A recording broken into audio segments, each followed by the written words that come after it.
हे शंभू, एक तो पहले से ही दुकान ठप पड़ी है, कोई ग्राहक नहीं आता और ऊपर से ये कैसी बीमारी दे दी आपने मुझे।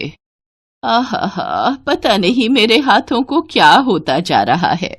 ये कहानी है शिवकली की। बूढ़ी शिवकली अपने गांव में अकेली रहती थी। शिवकली का कोई अपना नहीं था, संतान तो पहले से ही नहीं थी। फिर पति की मौत के बाद तो वो बिल्कुल अकेली पड़ गई। पेट पालने के लिए शिवकली ने दही बेचना शुरू कर दिया। सर्दी में वो सिर्फ दही बेचती और गर्मी में उसी दही से लस्सी बनाकर बेचती और अपना गुजारा चलाती। कई सालों के तजुर्बे से उसे दही जमाना अच्छे से आता था, पर अचानक उसे कोई बीमारी हो गई। उसके हाथों पर लाल लाल निशान आ गए जिनमें भयंकर खुजली होती थी।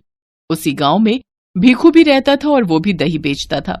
पता नहीं क्या किस्मत लेकर आई है बुढ़िया, सब लोग इसी से दही खरीदने जाते हैं और मेरी इतनी बड़ी दुकान सोनी पड़ी हुई है। नहीं भीखू नहीं, ऐसे काम नहीं चलेगा, कुछ तो करना पड़ेगा तुझे। भीखू एक नंबर का लालची और बदमाश था। जैसे ही शिवकली की दुकान पर कोई आदमी दही खरीदने आता तो वो जोर जोर से आवाज लगाने लगता।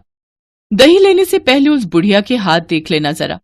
उसकी बात सुनते ही ग्राहक शिवकली के हाथ देखते और फिर बिना दही खरीदे वहां से भीखू के पास दही खरीदने के लिए जाने लगे। और इस बात से भीखू बहुत खुश था।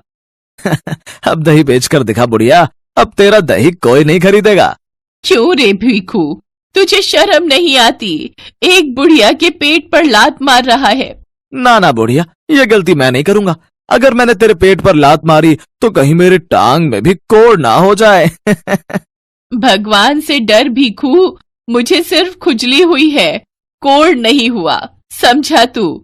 भगवान किसी को कोड़ जैसी बीमारी नहीं दे।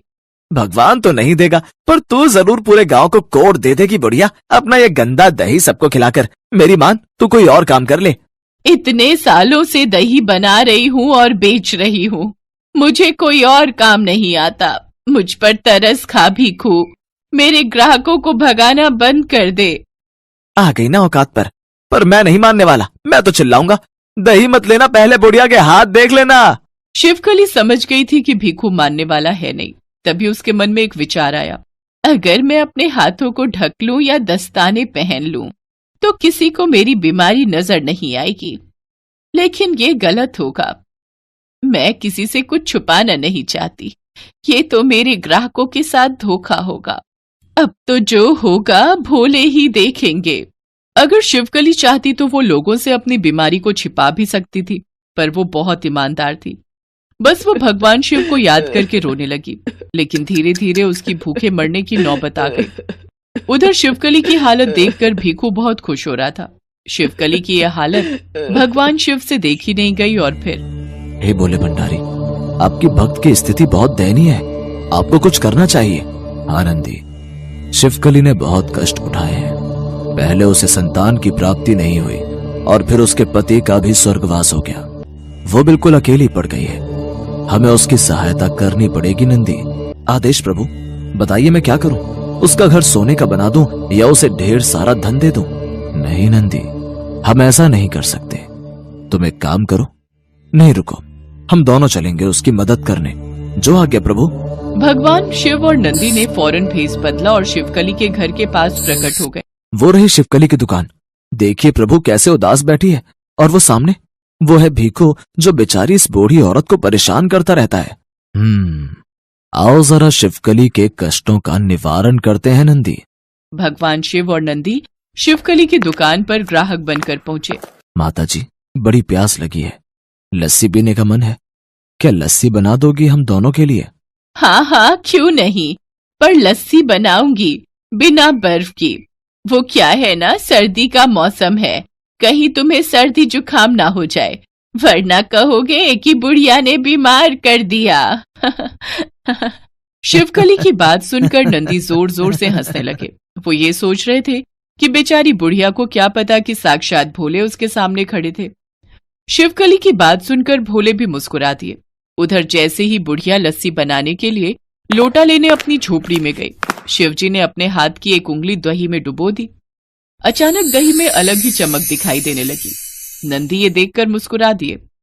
तभी बुढ़िया आई और लोटे में दही डालकर उसकी लस्सी बनाने लगी।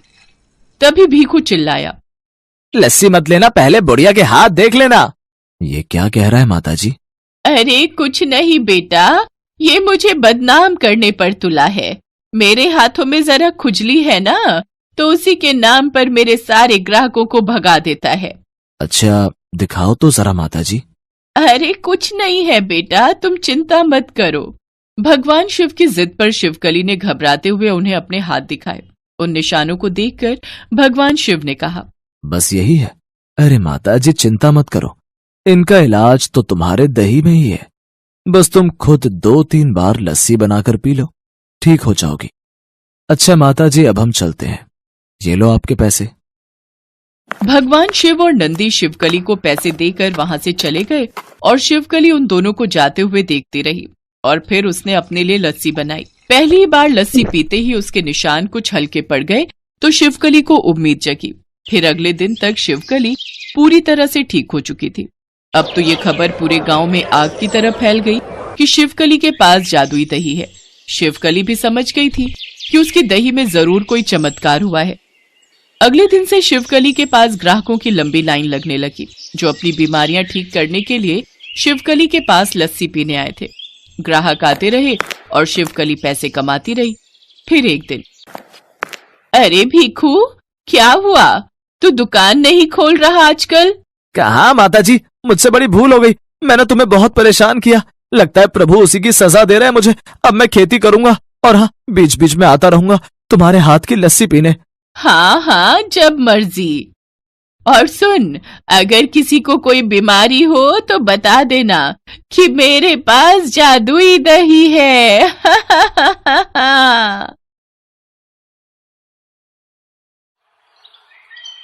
रघु और किशन दोनों अच्छे मित्र थे। दोनों का अपना अपना खेत था। किशन मेहनती था, इसलिए अपने खेत पर मेहनत करके वो अच्छी बढ़िया फसल उगाता और अच्छे दामों में बाजार में बेचता, जबकि रघु बहुत आलसी था, इसलिए उसकी आधी से ज्यादा फसल तो उसके आलस के कारण खेतों में ही खराब हो जाती थी। ऐसे ही एक बार, अरे रघु कहाँ है? रघु, ओ रघु! किशन भैया, ये तो अभी सो रहे हैं। सो रहा है? पर आज तो हमें फसल काटने के लिए जाना था ना। फसल कब की पककर तैयार हो गई है। अगर 1-2 दिन और नहीं काटी तो सारी फसल खराब हो जाएगी। एक बार बोल देना कि उठेगा तो खेत पर आ जाए। मैं खेत पर जा रहा हूँ।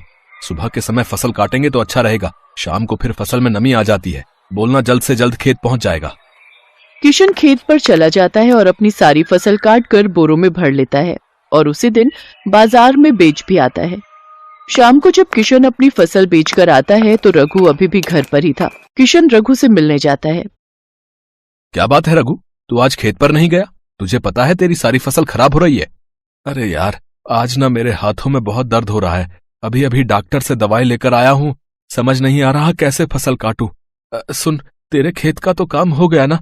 एक काम कर, तू मेरी थोड़ी बहुत फसल काट दे। बड़ी मेहरबानी होगी। ठीक है, मैं काट देता हूँ। तू आराम कर। रघु को तो काम से बचने का बहाना चाहिए था, पर किशन तो अपनी दोस्ती निभा रहा था। वो अपने दोस्त रघु की मदद करता है, पर देर होने के कारण अधिकतर हिस्सा फसल का खराब हो चुका था। रघु, तेरे देर करने के कारण आज देख तेरी कितनी फसल खराब हो गई। बस ये थोड़ी सी ही फसल बची है, अब इसे बेचा। यार एक काम कर, तू बेचा। मुझे घर पर बहुत सारा काम है। पैसे जो भी मिले दे दियो। ठीक है, मैं बेच आता हूँ। किशन का स्वभाव बहुत ही मददगार था। वो रघु की बातों में आ जाता है। अब तो अक्सर ही रघु खेत के सारे काम किशन से करवाता। फसल उगाना, उसको बेचना। किशन अपने खेत के साथ साथ रघु के खेत भी देखने लगा। किशन अपने साथ साथ रघु का भी काम करता और रघु हर बार बहाना करके आराम से घर पर खटिया तोड़ता। पर एक रात किशन छत की सीढ़ियां उतर रहा था तो उसका पैर फिसल गया और वो सीढ़ियों से नीचे गिर गया। उसकी कमर में चोट आ गई, वो उठ भी नहीं पा रहा था। डॉक्टर ने किशन को आराम करने की सलाह दी, पर किशन चिंता में था। शांति, अब क्या होगा? मटर की फसल पककर तैयार होने वाली है।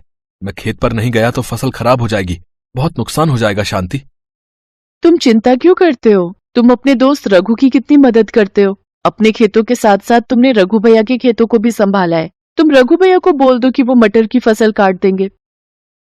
हाँ, तुम ठीक कह रही हो शांति। आखिर मुसीबत में मेरा दोस्त ही तो मेरे काम आएगा।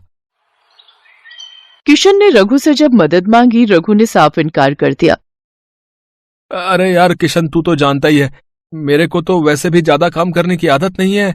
मैं अपने खेतों में बड़ी मुश्किल से काम कर रहा हूँ। मेरी भी फसल तैयार हो गई है। अब मैं अपनी फसल काटूं या तेरी? भाई तू कोई और इंतजाम कर ले, मेरे बस का नहीं है। अच्छा मैं चलता हूँ, मुझे खेत पर जाना है। रघु, मैंने भी तो तेरे लिए हमेशा काम किया है, आज तू मुझे साफ मना कर रहा है? हम दोनों तो दोस्त है ना। हाँ तो मैं कब मना कर रहा हूँ, दोस्त तो है, पर तू देख ना मैं कितना करूं, तू भी कुछ समझ। वैसे तुझे कोई जरूरत हो तो मुझे बुला लियो, पर काम के लिए बिल्कुल मत बोलियो। काम मेरे बस का नहीं है, मुझे काम के नाम पर बुखार आ जाता है। मेरे पास फालतू बातों का टाइम नहीं है, मैं जा रहा हूँ। किशन हैरान रह गया। जिस दोस्त के लिए वो हमेशा हाजिर रहता था, आज वही दोस्त मतलबी बन गया, मुसीबत में काम नहीं आया। किशन की आंखों में आंसू आ जाते हैं। उसका साथ देने वाला कोई भी नहीं था। एक दिन किशन हिम्मत करके शांति के साथ किसी तरह खेत पर पहुंचा तो वो हैरान रह गया। उसकी मटर की सारी फसल सड़कर खराब हो गई थी। हे भगवान, मैंने कभी किसी का बुरा नहीं किया, मेरे साथ ही ऐसा क्यों हुआ? मैंने तो मुसीबत के समय अपने दोस्त की हमेशा मदद की थी। आज अगर वो मेरा साथ देता तो मेरी मटर की फसल बच जाती। शांति, अब क्या करेंगे? फसल खराब हो गई है, सब कुछ खत्म हो गया। शांति, लक्ष्मी मैया हमसे रूठ गई। लक्ष्मी मैया, आप तो अन्न धन की देवी हो, मेरी मदद करो मैया। आप सही कह रहे हो, आपने हमेशा रघु भैया की मदद की और उन्होंने मुसीबत में आपकी मदद नहीं की, पर आप भगवान पर भरोसा रखो, सब ठीक हो जाएगा। किशन बहुत रोता है। उसी समय आकाश मार्ग से भगवान विष्णु और देवी लक्ष्मी गुजर रहे थे। माता लक्ष्मी ने देखा कोई दुखी भक्त उन्हें याद कर रहा है। उनकी नजर किशन पर पड़ी। देवी, आपका भक्त आपको याद कर रहा है और आप तो अन्न धन के भंडार भरने वाली हैं। अपने भक्त की सहायता कीजिए देवी। स्वामी, जब भी कोई भक्त मुझे सच्चे हृदय से याद करता है तो मैं उसकी सहायता अवश्य करती हूँ। मेरे आशीर्वाद के रहते धरती पर रहने वाले अच्छे लोगों के साथ कभी गलत नहीं होगा। उनके धन के भंडार कभी खाली नहीं होंगे। किशन बहुत ही दयालु और मैत्री स्वभाव का है। उसके मित्र रघु ने उसके साथ बहुत गलत किया है, पर हर व्यक्ति को उसके कर्मों के अनुसार ही फल मिलता है। किशन ने हमेशा अच्छे कर्म किए हैं, इसलिए उसके साथ अच्छा ही होगा। इतना कहते ही देवी लक्ष्मी आशीर्वाद के लिए अपना हाथ उठाती हैं और देखते ही देखते किशन के खेत में हरे मटर की फसल लहराने लगती है। उसका पूरा खेत हरी हरी मटर से भर गया था। ये देखकर किशन और शांति दोनों हैरान रह जाते हैं। शांति, ये सब क्या है? ये तो कोई जादू प्रतीत होता है। अभी कुछ देर पहले तो मेरे खेत की फसल खराब हो गई थी, पर अब एकाएक खेत में हरे हरे मटर की फसल लहराने लगी है। ये सब देवी लक्ष्मी की कृपा से ही हुआ है। आपने उनको याद किया और उन्होंने हमारी मदद कर दी। अब आप और मैं मिलकर धीरे धीरे सारी फसल काट लेते हैं। किशन और शांति देवी लक्ष्मी का ध्यान करके उन्हें धन्यवाद कहते हैं। उधर रघु की सारी फसल खराब हो गई थी क्योंकि उसने आलस किया और अपनी फसल को नहीं काटा। पहले किशन उसकी फसल काटने में मदद कर देता था, इसलिए उसकी कमाई हो जाती थी, पर आज उसके पास पैसों की कमी हो गई थी। पर किशन को समझ आ गया था कि रघु स्वार्थी है, इसलिए उसने उससे मित्रता तोड़ दी। रघु को सबक मिल गया, उसने अपना बहुत ही अच्छा मित्र खो दिया। इस कहानी से हमें यही शिक्षा मिलती है कि सच्चा मित्र वही होता है जो मुसीबत में काम आता है। हेलो दोस्तों, कैसे हैं आप सब? हमारी कहानियाँ देखने के लिए हमारे चैनल को सब्सक्राइब कीजिए और हाँ, बेल आइकॉन पर क्लिक करना मत भूलिएगा।